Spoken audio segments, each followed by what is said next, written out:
하나님 말씀을 저와 여러분이 함께 교독하도록 하겠습니다.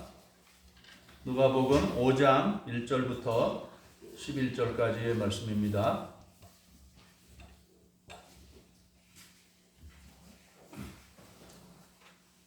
무리가 몰려와서 하나님의 말씀을 들을새 예수는 게네사렛 호숫가에 서서 호숫가에 벼슬 적이 있는 것을 보시니 어부들은 배에서 나와서 그분을 씻으시라. 예수께서 한 배에 오르시니 그 배는 시몬의 배라. 육지에서 조금떼기를 청하시고 앉으사 배에서 무리를 가르치시더니 말씀을 마치시고 시몬에게 이르시되 깊은 데로 가서 그물을 내려 고기를 잡으라.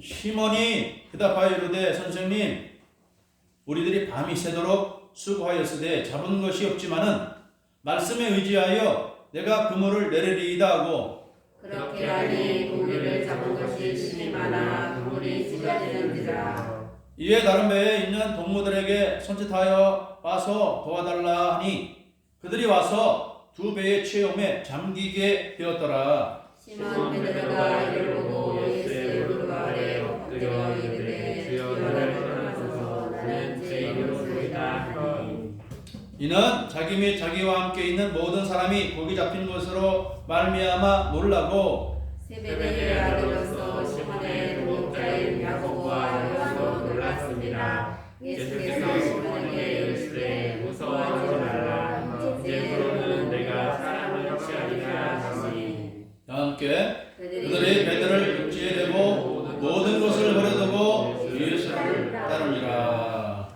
아멘. 오늘 말씀의 제목은 베드로를 부르신 예수님입니다. 이 베드로는 우리 기독교에 있어서 대표적인 사람이죠. 우리 기독교를 대표하는 인물이라고 말할 수 있습니다. 그래서 오늘날 가톨릭 교회는 그 조직적으로는 우리 옛날부터 있었던 그런 교회죠. 그 가톨릭에서는 이 베드로가 교회의 머리라 이렇게 여깁니다. 수장이다. 그런데 가톨릭 교회는 그 교회의 수장인 이 베드로의 그 위를 받는 유일한 교회다 이렇게 말합니다.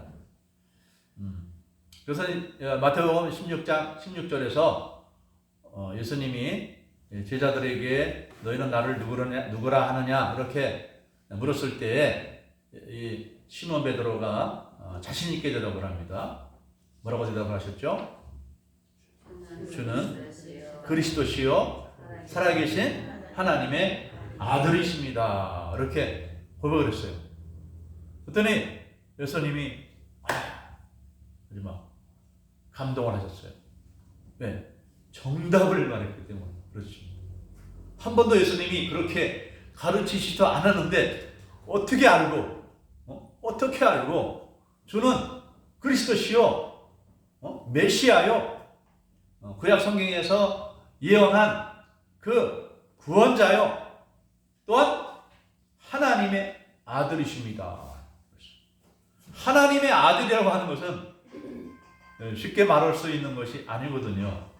왜냐하면 이 예수님이 이 세상에 오실 때 하늘에서 반짝반짝 빛나면서 내려오신 예수님이 아니잖아요. 나사렛이라고 하는 그러한 작은 마을에서 목수일을 하던 청년이었어요.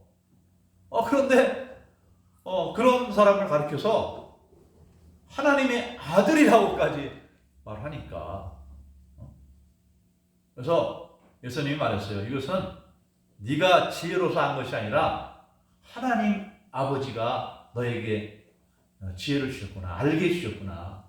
그러면서 말씀하시기를 너는 앞으로 베드로라 할 것이다. 우리말로 하면 베드로는 무슨 말일까요? 반석이다. 반석이 뭐죠? 큰 크고 깨트려질 수 없는 아주 든든한 바위를 말하죠.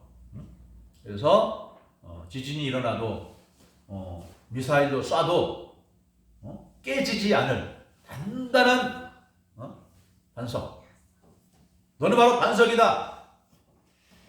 내가 이 반석 위에 내 교회를 세우리니 음부의 권세가 깨뜨리지 못할 것이다 그랬습니다. 음부의 권세는 무슨 권세입니까? 다른 말로 하면 마귀의 권세. 마귀가 이 교회를 허물지 못할 것이다 그랬어요. 그래서 이 베드로가 반석인데 반석 위에 교회를 세운다. 이 베드로 위에 교회를 세운다. 우리 종교개혁에서는 그렇게 믿질 않죠. 이 반석이라고 하는 것은 한 사람이 아니에요. 왜냐하면 베드로가 사람이 반석이 되면은 문제가 있습니다. 왜냐하면 조금 뒤에는 예수님이 베드로한테 뭐라고 말씀하신 줄 알아요? 사탄아, 그래 사탄아. 조금 전에는 넌 반석이야 그랬는데 조금 후에는 넌 사탄이야 그랬어요. 왜 그런지 알아요? 이제 베드로가 정답을 말했으니까 이제 예수님이 안심을 하고 이제 내가 얼마 후에는 유대인들에게 장로들에게 잡혀서 고초를 당하고 십자가에서 죽게 될 거야. 이렇게 말했더니 이 베드로가 깜짝 놀랍니다. 그럴 수 없습니다. 하나님의 아들이 그리스도가 죽다니, 그것도 십자가에 못 박혀 죽는다니 말도 안 됩니다 해가지고 예수님에게 막 붙들고 사정을 했어요. 그러면 안 됩니다. 그랬더니 예수님이 사탄아 물러가라. 너는 나를 넘어지게 하는 자다. 이렇게 말했습니다. 사람을 믿으면 안 되죠. 우리는 사람을 반석으로 여기면 안 되고 이 베드로의 그 신앙이 바로 우리의 흔들릴 수 없는 신앙이 터전이 되어야 되는 거예요. 자, 예수님은 누구라고요? 그리스도요? 또 하나님의 아들입니다. 이것을 우리 마음속에 굳세게 믿어야 되는 것입니다. 예수님은 비록 이 땅에 사람으로 갈릴리 근처에 있는 나사렛의 한 몫으로 오셨지만은 그분의 근본은 하나님이라는 거예요. 하나님이 원래 하나님이신데 마리아의 몸을 통해서 이 땅에 인간으로 오신 거예요. 아기로 오신 거예요. 우리가 이것을 믿고 흔들리지 않아야 우리의 믿음이 견고히 서는 것입니다. 또 그럼에도 불구하고 우리가 이 베드로는 반석이 아니고 이 신앙 고백이 반석이다라고 말을 하지만 그러면서도 이 베드로는 하나님의 이 예수님의 교회의 지도자가 됐어요. 초대교회에서 보면 이 120명의 성도들이 모여서 열심히 기도를 했죠. 예수님께서 너희가 하나님이 보내주신다고 약속한 성령을 받기까지는 예루살렘 떠나지 말고 기다리라고 그랬어요. 성령을 기다리면서 이들이 열심히 말씀 듣고 예배하고 기도하다가 드디어 오순절 날에 그들이 성령을 받았어요. 오늘 갑자기 그건 약속한 것이니까 약속 믿고 기도를 하고 있는데 갑자기 하늘로부터 어떤 소리가 들렸죠. 어떤 소리? 급하고 강한 바람 같은 소리가 들렸다. 또 뭐가 지나갈 때 엄청나게 빠른 것이 물체가 지나갈 때 막 소리 나죠. 휙 하고 소리 나죠. 그런 막 휙 하고 하는 급하고 강한 바람 같은 소리다. 휙 하는 소리 같아요. 소리가 나는데 기도하는 그 각자의 머리에 뭐가 보입니다. 불에 혀같이 갈라지는 거. 다시 말하면 불꽃이야, 불꽃. 불꽃, 활 타는 불꽃이 학살의 머리에 내리는 거예요. 그러더니 조금 후에는 소리가 들립니다. 무슨 소리? 기도를 하는데 외국어로 말하는 거예요. 한국 사람은 뭐 특별히 영어를 배워서 영어를 하는 경우가 있죠. 그래도 기도는 영어를 하지 않죠. 영어를 잘해도 뭐 다른 나라 사람들 만날 때만 영어 하지, 기도할 때 영어 하지 않잖아요. 그런데 이 120명 성도들은 다 순수한 이스라엘 백성들로서 외국어를 배운 사람이 별로 없어요. 그런데 이들이 갑자기 외국어를 하는데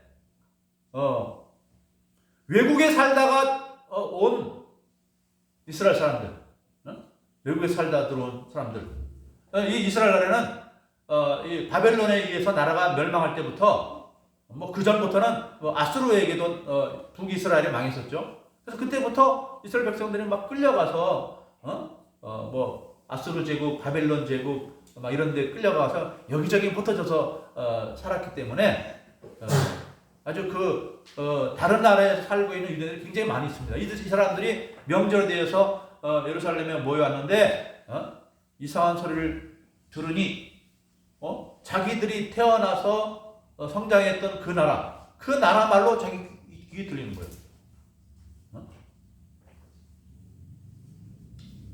그래서 이들이 성령 받았구나 한 걸 알았는데 사람들은 그 모습을 보면서 이 사람들이 이상해졌어. 왜 이상해졌을까? 이 사람들이 술을 마시는 것보다 술 취하는 것보다 아니 술 취해서 이렇게 막 사람이 막 뭐라고 막 혀가 꼬부러진 소리를 내죠. 근데 그 말이 외국어입니까? 그건 아니죠. 사람이 술 취해서 내는 소리는 혀 꼬부러지는 소리는 이상한 소리죠. 자기의 말을 혀가 꼬부러지게 내는 것이지 외국어를 말하는 건 아니거든요. 그래서 그때에 다들 막 이렇게 막 조롱도 하고 막 상황이 막 어수선해진 거죠. 자기 방언하는 사람들도 방언을 왜 하는지 모르고 이런 어수선한 상황 가운데서 탁 차고 일어나서 이것이 바로 선지자 요엘이 예언한 마지막 시대의 징조입니다 하면서 말세야 하나님께서 나의 남종과 여종에게 성령을 부어준다. 그러면서 이스라엘 사람 120명의 성도들이 방언을 받고 하는 것이 바로 성령 받은 것이라고 이렇게 얘기를 하면서 이 성령은 누가 보내주셨느냐? 여러분들이 십자가에 못 박아 죽였으나 사흘 만에 부활하신 예수님이 이 성령을 이들에게 부어주신 것입니다. 그래서 그 말을 들으니까 사람들이 뜨끔한 거야. 왜냐하면 그들은 얼마 전에 예수님 십자가 못 박아 죽이라고 소리치던 사람들이었잖아요. 그런데 그 예수님이 죽었다가 살아나서 지금 여기 모인 120명의 성도들에게 성령을 부어주셨어요. 그래서 그날 베드로의 설교를 듣고 3,000명이나 되는 많은 사람들이 회개하고 예수님을 믿었습니다. 120명의 기독교인이 3,000명의 기독교인이 된 거예요. 이때부터 기독교의 역사가 시작이 된 거예요. 이 베드로는 그런 면에서 기독교의 대표적인 인물이라고 할 수 있습니다. 물론 우리는 바울 사도를 또 훌륭한 사도라고 보죠. 왜냐하면 바울은 로마서부터 해가지고 히브리서까지 히브리서가 뭐 바울 서신이 아니냐는 말이 있지만은 히브리서가 거기 비록 바울의 서신 같은 그러한 약간 특이한 필체는 있어요. 그래서 어떤 사람은 이거는 바나바가 쓴 것이다라고 이야기하는 사람들도 있는데 그러나 대부분은 베드로의 글이라고 봐요. 그렇게 보면은 14권이 바울 사도가 쓴 거예요. 신약 27권 중에서 14권이면 절반을 넘은 것이죠. 바울은 이 베드로하고는 좀 다른 사람입니다. 이 베드로는 우리가 오늘 읽은 이 베드로는 직업이 뭐 하는 사람이었죠? 고기 잡는, 물고기 잡는 어부였어요. 공부 많이 한 사람이 아니었어요. 평범한 사람이었어요. 이거 어떻게 보면 우리나라식으로 말하면 흙수저였어요. 흙수저. 별로 잘 살지도 못하고 많이 배우지도 못한 평범한 사람이었어요. 근데 또 바울은 좀 반대였어요. 태어나면서부터 로마 시민권을 가진 집안이 금수저입니다. 금수저. 많이 배웠어요 또. 그래서 총독 베스토가 이 바울을 가리켜서 내 많은 학문이 너를 미치게 하는 거다 그랬어. 너무 지식이 많아서 내가 미쳤다. 미친 게 아니 예수님을 지금 믿는 것인데 미쳤다 이렇게 말할 정도로 공부를 많이 한 사람입니다.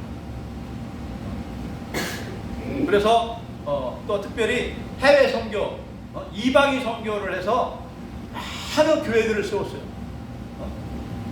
터키 지역과 그리스 지역. 원래 터키 지역은 이제 이슬람화가 됐는데 아직도 이 그리스 지역은 이 기독교인들이 90% 이상입니다. 그리고 또 로마까지 이 바울 사도가 나갔죠. 이 로마까지 나간 것은 바울 사도뿐만 아니라 베드로 사도도 나갔어요. 베드로 사도도 로마에 가서 전도했어요. 그래서 로마에서 만났어요. 이 바울과 베드로가 만나서 함께 로마를 예수 믿는 나라로 만들었죠. 물론 당장에 만든 것은 아니고 이들이 죽은 다음에 약 250년 후에 이 로마가 기독교가 됐지만은 이 두 사람이 순교의 피를 흘려서 세운 교회예요. 또 하나님의 나라는 이 두 가지 양만으로 역사가 되는 것이죠. 한 사람은 아주 금수저요, 많이 배운 사람이요. 그리고 독신으로 결혼도 하지 아니하고 일생을 온 힘을 다해서 열심히 복음을 전하는 사람이고, 베드로는 안 그렇습니다. 베드로는 흙수저인데 가난한 사람 출신인데 결혼을 했어요. 그래서 자기 집에 누구를 모셨어요? 장모님을 모셨어요. 자기 장모님을 모시고 살았어요. 그리고 바울이 전도할 때 자기 아내를 데리고 다니면서 전도했다고 그럽니다. 그래서 바울 사도가 이 베드로에 대해서 이 말할 때 내가 베드로처럼 아내 된 자매를 데리고 다닐 권한이 없겠느냐, 이 고린도 교회에 말씀할 때 그렇게 말하기도 했습니다. 하여튼 이 베드로는 결혼한 사람이고, 오늘날 이 가톨릭 교회는 베드로의 소유를 받는다면서도 결혼에 대해서는 바울을 따릅니다. 독신을 주장하잖아요. 독신, 신부들의 독신, 수녀들의 독신. 그런데 그들의 소유라고 머리라고 말하는 베드로는 결혼한 사람이었어요. 아마 자녀들도 있었을 거예요. 이렇게 어부에 불과한 사람인데 이런 사람이 어떻게 기독교를 대표하는 사람이 되었을까? 자, 오늘 말씀 보면은 이 베드로라는 사람이 예수님을 만나기 전에 무엇을 하고 있었느냐? 바닷가에서 그물을 손질하고 있었어요. 밤새도록 고기를 잡았는데 별로 못 잡았어요. 그냥 잡기는 한두 마리 정도는 잡았겠죠. 그래서 이 그물에 뭔가 이끼가 붙고 해서 그물을 손질하고 있었어요. 그런데 어디선가 예수님이 많은 사람들을 데리고 바닷가로 오는 거예요. 아마 사람들이 예수님께로 몰려드니까 예수님이 좀 넓게 활이 트여져 있는 그런 지역에서 사람들에게 복음을 전하기 위해서 바닷가로 데리고 온 것입니다. 그런데 바닷가로에서 사람들이 다 앉아 있을 때 그 사람들보다 약간 높은 곳에서 이야기를 해야 그 사람들이 잘 들을 수 있겠죠. 그래서 예수님은 사람들을 바닷가에 앉게 하고 그 배를 하나 빌렸습니다. 누구의 배를 빌렸습니까? 시몬 베드로의 이 배를 빌렸어요. 그리고는 배를 그 물에서 약간 띄어지게 이렇게 물에서 띄어지게 사람이 가까이 오지 않게 약간 띄어 넣으라고 했어요. 그래서 예수님은 배 위에서 자기에게 모여든 사람들에게 하나님의 복음을 열심히 전했죠. 그 다음에 예수님이 이 시몬 베드로에게 말씀을 하십니다. 뭐 시몬아라고 불렀는지 베드로라고 불렀는지 이때는 아직도 예수님을 따르기 전이었기 때문에 어쩌면 시몬이라고 불렀을 수 있습니다. 시몬아, 내가 그 배를 저어서 깊은 데로 가라. 깊은 데서 그물을 내려보아라. 그러면 내가 많은 물고기를 잡게 될 것이다. 이렇게 말했어요. 아마도 예수님이 이렇게 베드로에게 말한 것은 예수님이 이 베드로의 배를 빌려서 이렇게 사용을 했잖아요. 그래서 베드로에게 뭔가 호의를 베풀기 위해서 이렇게 말씀하신 거예요. 그런데 이 예수님의 의도와 베드로의 듣는 것은 좀 다를 수가 있죠. 예수님은 생각을 하고 베드로를 돕기 위해서 베드로에게 은혜를 베풀기 위해서 너 이제 나에게 배도 빌려주고 이렇게 친절을 베풀었으니까 배를 깊은 데로 저어가서 물고기를 많이 잡게 해주마. 이제 그런 생각으로 예수님이 말씀하셨지만은 베드로는 안 그렇죠. 이 베드로는 물고기 잡는데 전문가입니다. 물고기 잡는데 전문가요. 예수님은 물고기 잡는데 전문가가 아니죠. 예수님의 직업은 뭐였어요? 목수였어요, 목수. 뭐 집 짓는 일에 대해서 뭐라고 좀 이렇게 훈수를 두면은 뭐 알겠습니다 이렇게 하면 되는데 예수님은 목수 집 짓는 일의 전문가지 물고기 잡는 일의 전문가가 아니에요. 근데 이 베드로에게 말씀하시기를 내 배를 저어서 깊은 데로 가면 많은 물고기 잡을 수 있을 거야. 이렇게 말씀하는데 이 베드로가 이 말을 들을 때 어떻게 행동했을까요? 여러분 같으면 어떻게 했을까요? 말도 마십시오. 당신이 뭘 합니까? 이렇게 할 수도 있지 않겠어요? 그런데 베드로는 뭐라고 대답합니까? 5절에 보니까 5절 시몬이 대답하여 이르되 선생님 우리들이 밤이 새도록 수고하였으되 잡은 것이 없지만은 그랬어요. 그래서 우리들이라고 하죠. 또 베드로 말고 누구를 말할까요? 베드로의 형제 안드레가 있는데 아마 베드로의 형제를 말하는 것 같아요. 아니면 또 함께 동업자라고 했죠. 동업자 누구죠? 야고보와 요한. 야고보와 요한이 있는데 이들을 의미할 수도 있어요. 우리들이 밤이 새도록 수고했는데 잡았다는 얘기면 못 잡았다는 얘기예요. 잡은 것이 없다 그랬습니다. 그런데 말씀에 의지하여 내가 그물을 내리리이다. 내 경험상으로는 안 됩니다. 안 돼. 이 갈릴리 바닷물은 아주 맑은 물입니다. 맑은 물. 위에 헐몬산으로부터 그 수원이 내려와서 갈릴리 호수 우리 이제 뒤에 보면은 우리 갈릴리 호수 지도가 있어요.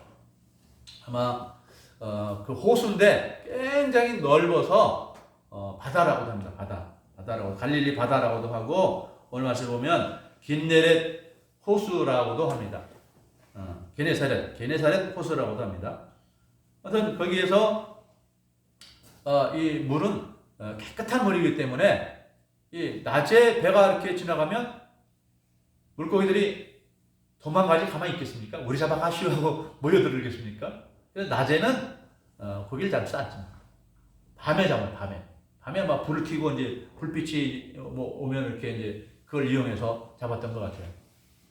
밤에 잡는데 못 잡았는데 이 낮에 이 되겠습니까? 그런 뉘앙스가 있는 거죠. 그렇지만 선생님이 말씀하시니 한번 해보겠습니다. 체면이 있죠. 많은 사람들 앞에서 설교를 한 복음을 전한 그분인데 그분의 말을 이런 지하에 안 됩니다 이렇게 말하는 것은 좀 신뢰가 되잖아요. 안 될 때 안 되더라도 한번 해보겠습니다. 안 될 때 안 되더라도 한번 해보겠습니다. 그래서 배를 저어서 좀 깊은 데로 갔어요. 깊은 데로 갔어요.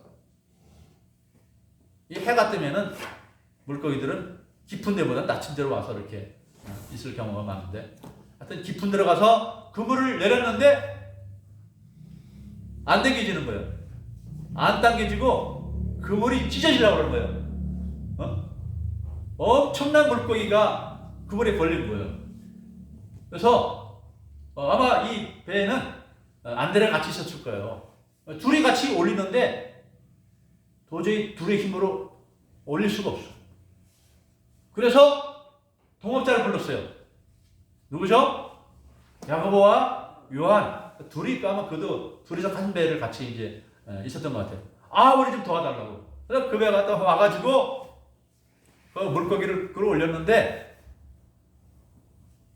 두 배에 물고기가 가득 차가지고 막 물에 막 잠길 것처럼 철렁철렁해. 조금만 배가 좀 넘어가면 침몰할 정도로 어마어마한 물고기가 된 거예요. 두 배에 가득 채웠다 그랬어요. 자, 7절에 보니까 이에 다른 배에 있는 동무들에게 손짓하여 와서 도와달라 하니 그들이 와서 두 배의 체험에 잠기게 되었더라 그랬습니다. 베드로는 그때 굉장히 충격을 받은 것 같아요. 아니, 이분이 누구길래 그 많은 물고기들을 자기 배 쪽으로 다 몰아주셨을까? 깊은 데 가서 그걸 던졌을 때 그 배 밑에는 뭐였어요? 물고기 떼가 그냥 몰렸던 거예요. 그래서 그 많은 떼 중에 일부를 잡았을 뿐인데도 불구하고 지금 두 배에 가득 찰 정도로 많은 물고기 잡힌 거예요. 그래서 이 보통 분이 아니다. 보통 인간이 아니다라고 생각했던 거예요. 자, 그래서 그런지 이 베드로는 예수님의 발 앞에 무릎을 꿇습니다. 이 무릎 꿇는 것은 보통 일이 아니죠. 그러면서 저는 죄인입니다. 저를 떠나주세요. 이렇게 말합니다. 주여 나를 떠나소서. 나는 죄인이로소이다. 아니 뭘 잘못했어요 이게 베드로가? 배를 빌려준 것 뿐인데 밤새도록 못 잡았지만은 우리 같으면 그냥 그 기분 나쁘니까 못 빌려줘 막 이렇게 할 수도 배를 못 빌려주고 또 깊은 데로 나 저를 할 때 밤새도록 허통친 사람이 얼마나 실망했겠어요. 지금 약 올립니까? 이렇게 말할 수도 있지만은 예수님의 체면을 생각해서라도 그래도 억지로라도 순종을 했는데 무슨 죄 졌죠 베드로가? 뭘까요? 왜 죄인이라고 그럴까요? 나를 따라달라고 그럴까요? 속으로 예수님을 의심한 죄. 그죠? 이렇게 생각할 수 있겠죠? 속으로 혹시나 거기 되면서 했단 말이죠. 억지 순종한 것이기 때문에 그래서 저는 죄인입니다. 이렇게 말할 수 있어요. 또 한 가지는 요한복음에 보면은 이전에 이 베드로가 이미 예수님을 만났어요. 요한복음 1장에 보면 나옵니다. 어떻게 만난지 아십니까? 이 시몬의 동생이 안드레인데 이 안드레는 세례 요한의 제자였어요. 그런데 세례 요한이 자기한테 와서 세례를 받은 예수님에 대해서 자기 제자들한테 말합니다. 보라, 세상 죄를 지고 가는 하나님의 어린 양입니다. 그래서 그래요? 우리 한번 따라가 봐야 되겠네 해서 안드레하고 또 다른 어떤 제자하고 예수님을 따라가서 예수님을 만났어요. 그리고 이 안드레는 그래서 이제 자기가 예수님을 만난 다음에 자기 형인 시몬도 데리고 갔어요. 데려갔더니 예수님이 그 시몬을 보면서 말씀하시기를 바로 게바, 베드로라는 이름을 주었었어요. 그때 내 이름을 앞으로는 게바라 하리라. 게바는 아람어요. 베드로는 헬라어입니다. 그래서 이스라엘 사람들끼리는 게바라고 불렀어요. 그래서 바울도 게바라고 불렀어요. 같은 이스라엘 사람이니까 게바라고 불렀어요. 근데 베드로라는 이름은 성경에 이제 그것을 이제 헬라어로 번역을 해서 쓰다 보니까 베드로로 바뀐 거예요. 원래는 게바예요. 내 이름은 앞으로 게바라 하리라. 반석이라 하리라. 그런데 예수님은 이 베드로를 알고 그렇게 새로운 이름을 지어줬는데 베드로는 마음속에 믿음이 안 온 거예요. 그래서 예수님을 따르지 않고 물고기 잡고 있었던 거예요. 예수님 따라오라고 게바라 하라고 이렇게 예수님이 불렀는데 그 부름에 대답을 안 한 것이죠. 그리고 있다가 이렇게 이제 꾸물거리다가 예수님을 만난 다음에 그래서 나는 죄인입니다. 주님이 나를 먼저 불렀는데 제가 따라가지 않고 의심하고 있었습니다. 용서해 주세요. 이런 말이죠. 떠나가라는 말은 정말 떠나가라는 말은 아니죠. 당신은 너무 위대하신 분이라 제가 감당할 수 있겠습니까? 이런 말이죠. 나는 죄인인데 저 같은 사람이 의심하는 저 같은 사람이 예수님의 제자가 될 수 있겠습니까? 이런 말입니다. 그러자 예수님은 그래 내가 떠나가겠다 그랬을까요? 뭐라고 대답하십니까? 예수님이 무서워하지 말라. 5장 10절에 있죠? 5장 10절 말씀 함께 읽어볼까요? 세베대의 아들로서 시몬의 도업자인 야고보와 요한도 놀랐습니다. 예수께서 시몬에게 이르시되 무서워하지 말라. 이제부터는 내가 사람을 취하리라 그랬습니다. 그런데 마가복음 1장 17절에서는 좀 다르게 말씀합니다. 나를 따라오라. 내가 너희로 사람을 낚는 어부가 되게 하리라 그랬습니다. 네, 같은 말을 이 두 저자가 다르게 표현했습니다. 무서워하지 말라. 네가 나를 의심했던 것 다 용서해 주마. 그런 말이죠. 이제부터는 내가 사람을 취하리라. 사람을 취한다는 말은 무엇입니까? 이제는 물고기 잡는 어부가 아니라 사람들을 이 죄에 빠진 이 세상 사람들을 주님께로 이끌어 모으는 사람들을 취하는 사람 낚는 어부가 되게 할 것이다. 이런 말씀하는 것입니다. 그러자 이 베드로가 이 말씀에 따랐을까요? 안 따랐을까요? 따랐습니다. 즉시 그 자리에서 배와 그물을 버려두고 예수님을 따라갑니다. 어떻게 보면 참 무책임한 사람이죠. 집에는 누가 있어요? 처자식이 있고 장모까지 있어요. 자식이 있단 말은 없지만 아내가 있고 장모까지 있는데 생계를 그만두고 가버린 거예요. 우리 같으면 참 한심한 사람이죠, 그죠? 미친 사람이 미친 사람. 자, 그런데 이 베드로의 아내와 장모가 굶어 죽었다는 말이 있습니까? 없죠? 베드로가 바울이 말했죠? 고린도전서 9장 5절에 우리가 다른 사도들과 주의 형제들과 게바와 같이 믿음의 자매된 아내를 데리고 다닐 권리가 없겠느냐, 이렇게 말했어요. 이 바울이 살아있을 때 베드로가 자기 아내와 함께 전도하러 다녔다는 것이죠.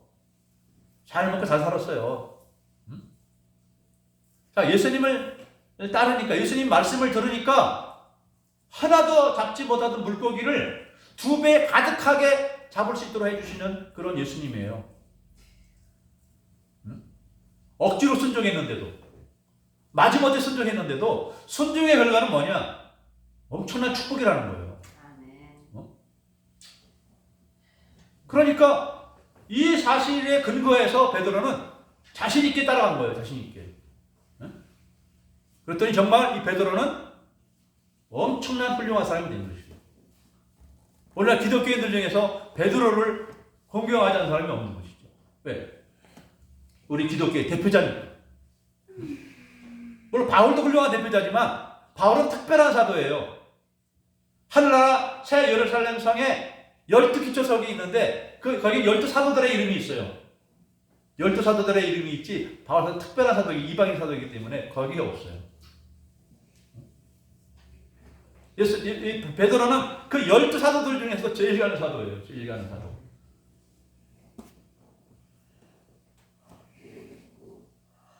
우리가 다 예수 믿는다고 해서 다 베드로처럼 되고 다 바울처럼 되는 건 아니죠. 그러나 이 말씀 속에 우리에게 주는 진리가 있습니다. 진리. 그 말씀은 무슨 말이냐? 예수님은 하나님으로서 그의 말씀은 곧 생명이라는 거예요. 복이라고 하는 거예요. 예수님이 나 따라오너라 할 때 따라가면 복이 오는 거예요. 굶어 죽을 것 같은데 안 될 것 같은데 되게 하시는 분이 바로 우리 하나님이시요 예수님이십니다. 그래서 우리는 이 신앙을 끝까지 지켜야 되는 것입니다. 우리를 죽인다고 할지라도 내 계산적으로는 내 재물에 큰 손상이 오고 내 남겨진 내 가족이 어떻게 되지 않을까라고 하는 그런 염려도 생기지만은 주님 말씀에 순종했을 때 죽지 않고 복이 있잖아요.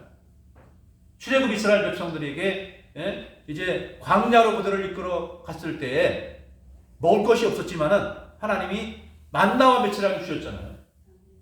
우리 하나님 믿고 의지하며 살면 우리가 못 살 것 같아도 살 길이 열리고 뿐만 아니라 우리에게 하나님의 영광의 나라가 주어지는 것입니다.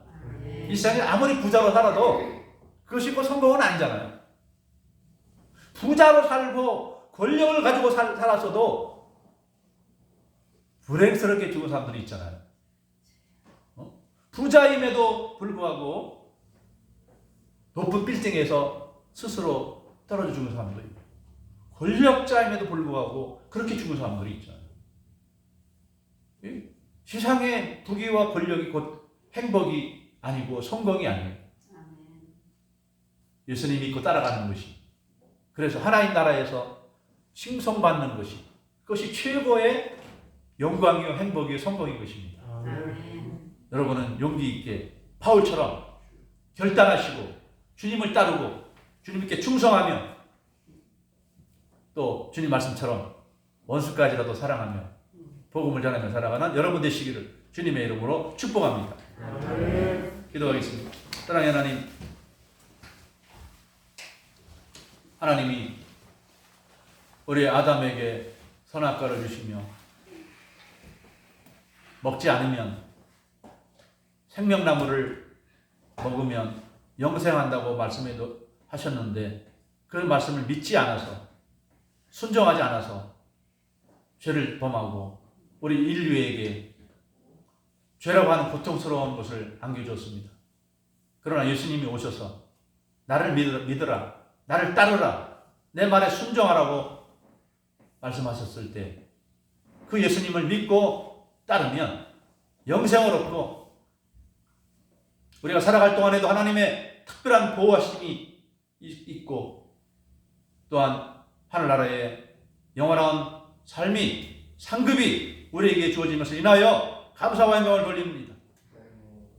베드로처럼 베드로가 용기 있게 자기의 모든 것을 버려두고 주님을 따라간 것처럼 하나님 아버지 우리의 믿음에 결단이 이루어져서 어느 누구가 우리를 만류하고 막아서도 오직 하나님만 예수님만 믿고 따르는 그 말씀에 순종하며 살아가는 그런 저들 되도록 도와주시옵소서. 감사드리오며 예수님의 이름으로 기도드리옵나이다. 아멘.